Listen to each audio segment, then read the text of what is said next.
Assalamualaikum warahmatullahi wabarakatuh.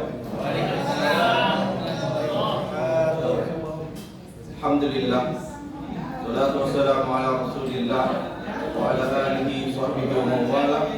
Wa la hawla wa la quwwata illa billah. Sebagian pemuda bertanya, Ustaz, dalam berdakwah kami sering mengalami kesulitan. Dalam berdakwah kami sering mengalami tantangan. Dalam berdakwah kami mengalami begitu banyak ujian cobaan. Apa yang harus kami lakukan? Maka dalam kesempatan yang singkat ini Al-Fakir ingin menyampaikan dua catatan penting. Ketika kita mengalami kesulitan, letih dalam berdakwah, capek yang gak karu-karuan. Yang pertama, sadarilah bahwa sunnatul dakwah itu ada tiga. Yang pertama, tarik, panjang jalannya. Siapkan semua bekal yang kalian mampu. Perjalanan kita masih panjang. Dakwah jauh lebih panjang dari umur biologis kita. Siapa yang menyangka Nabi Nuh bisa berdakwah 1000 tahun kurang 50 hari dalam bahasa Al-Quran? Berapa umat yang beliau dapat? 8 orang. Sebagian riwayat mengatakan 20 orang. Riwayat yang lain mengatakan 40 orang. Paling banyak riwayat yang kita dapati mengatakan 40 orang, 80 orang.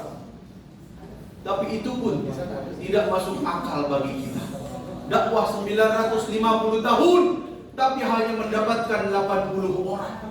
Begitu sabarnya Nabi Nuh dalam berdakwah, sampai Allah abadikan perkataan Nabi Nuh, Qala Rabbi inni da'utu qawmi layla wa nahara. Wahai Tuhanku, dengan memelas Nabi Nuh berkata, aku dakwahi kaumku siang harinya, malam harinya. Para ulama ahli tafsir mengatakan bahwa layla wa nahara maksudnya adalah li'ihata, artinya seluruh waktu digunakan oleh Nabiullah Nuh untuk berdakwah, mengajak orang ke jalan Allah Subhanahu wa taala. Paginya, siangnya, sorenya, malamnya, semua waktu beliau dihabiskan untuk mengajak manusia untuk mengatakan la ilaha illallah, tidak ada Tuhan selain Allah Subhanahu wa taala. Panjang perjalanan kita, siapkan semua bekal ruh kita, bekal fisik kita, bekal mental kita, bekal keluarga kita. Siapkan semua bekal yang mungkin kita bisa. Yang kedua, qillatur rijal. Sedikit orang yang mampu, sedikit orang yang mau untuk berada di jalan ini. Karena jalan ini bukan dihiasi oleh karpet merah dibentangkan sepanjang perjalanan kita. Karena jalan ini adalah jalan yang dilalui oleh Rasulullah, para sahabat, dan seluruh ulama sepanjang zaman. Jangan pernah berharap bahwa kita akan mendapatkan sanjung puji dalam dakwah kita. Belum tentu. Bahkan Rasulullah Muhammad SAW, orang paling bertakwa, manusia paling mulia, orang yang tidak mempunyai kekurangan sedikit pun.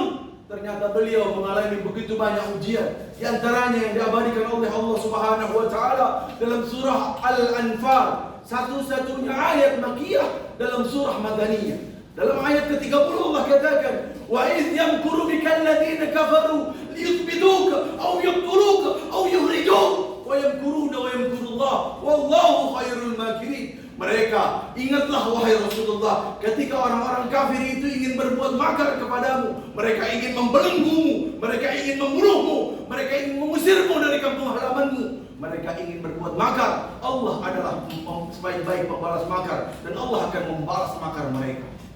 Dalam sirah Nabawiyah kita melihat perjalanan sejarah Rasulullah. Begitu banyak ujian beliau terima. Yang pertama, beliau dihina oleh kafir Quraisy dengan hinaan yang tidak pantas disampaikan bahkan untuk orang biasa, apalagi kepada manusia semulia Rasulullah. Hinaan berlalu, Rasul diamkan hinaan itu. Beliau tetap berdakwah mengajak manusia ke jalan Allah Subhanahu wa taala. Lalu muncullah masa fitnah. Beliau dituduh ini, dituduh itu, dikatakan kepada orang yang pergi haji bahwa Rasulullah begini dan begitu, jangan dekati Muhammad ini dan itu. Tapi fitnah sebagian beliau jawab, tapi dakwah tetap berjalan tanpa perlu menghabiskan waktu menghadapi fitnah. Lalu hari ketiganya, di masa ketiganya Rasulullah mengalami yang namanya pemboikotan. Begitu sedih keadaan Rasulullah, kabilah-kabilah berkumpul untuk bersepakat memboikot Rasulullah, tidak mau berdagang bersama Rasulullah, tidak mau menikahi anaknya dengan anak Rasulullah, tidak mempunyai urusan dunia apapun dengan Rasulullah. Terpencillah Rasulullah dan para sahabat yang jumlahnya saat itu baru puluhan.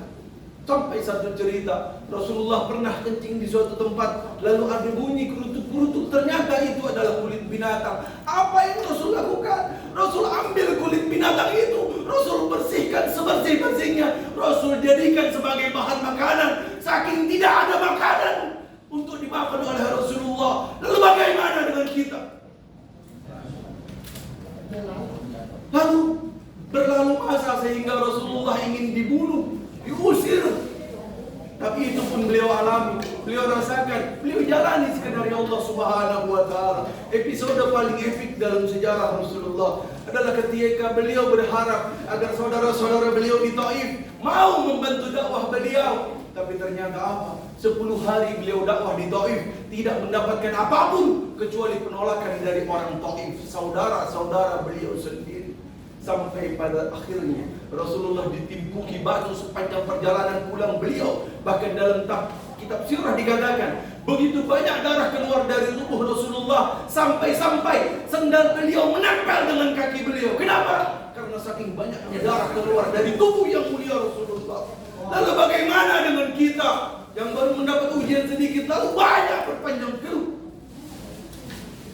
Yang ketiga, konsekuensi dari tabiat dari jalan dakwah ini adalah kathratul hada. Banyak ujian, bertaburkan ujian, halangan, tantangan, baik dari internal maupun dari eksternal. Itu juga yang dialami oleh Rasulullah dan para ulama sepanjang zaman.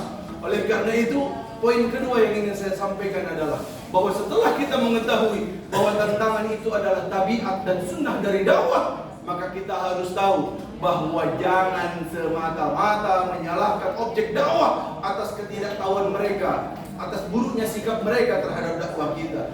Buat dakwah yang inovatif, buat dakwah yang kolaboratif, buat dakwah yang kreatif sehingga membuat objek dakwah tertarik. Jangan pernah mau kalah dengan ahli maksiat yang mereka mengemas kemaksiatan itu menjadi begitu indah dan bangga umat Islam melakukannya.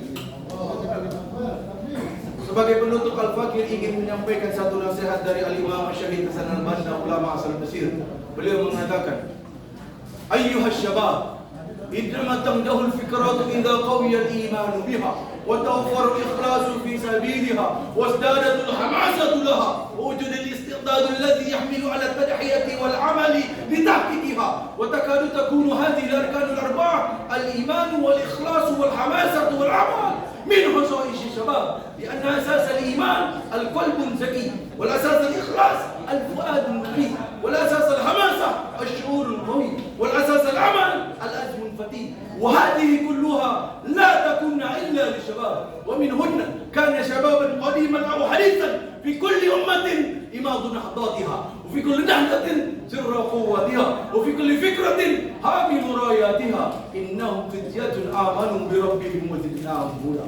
Yang artinya, wahai pemuda, sesungguhnya kebangkitan dari sebuah pemikiran hanya akan terjadi jika adanya keikhlasan untuk berjuang di jalannya, adanya keyakinan yang kuat terhadapnya, adanya semangat yang selalu bertambah, adanya kesiapan untuk beramal dan berkorban dalam rangka mewujudkannya. Dan keempat hal ini, keikhlasan, keimanan, semangat, dan amal, tidak ada kecuali pada diri seorang pemuda. Karena asas dari keikhlasan adalah jiwa yang bersih, asas dari keyakinan adalah hati yang jernih, asas dari semangat adalah perasaan yang selalu bergelora, asas dari amal adalah tekad yang selalu kokoh. Dan pemuda dari zaman dulu sampai zaman sekarang selalu menjadi tombak kebangkitan dari setiap umat. Dan pemuda selalu menjadi rahasia dalam setiap kebangkitan. Dan pemuda selalu menjadi pengibar panji kemenangan di setiap umat. Jadilah kita sebagai umat yang dibanggakan oleh Rasulullah, dibanggakan oleh Allah Subhanahu wa taala, sehingga kita menjadi ustazul alam, suatu guru bagi peradaban dunia. Qulu bihadza wa astaghfirullah li wa lakum wa li sairil muslimina wal muslimat wal mu'minina wal mu'minat fastaghfiru innahu huwal ghafurur rahim. Assalamualaikum warahmatullahi wabarakatuh.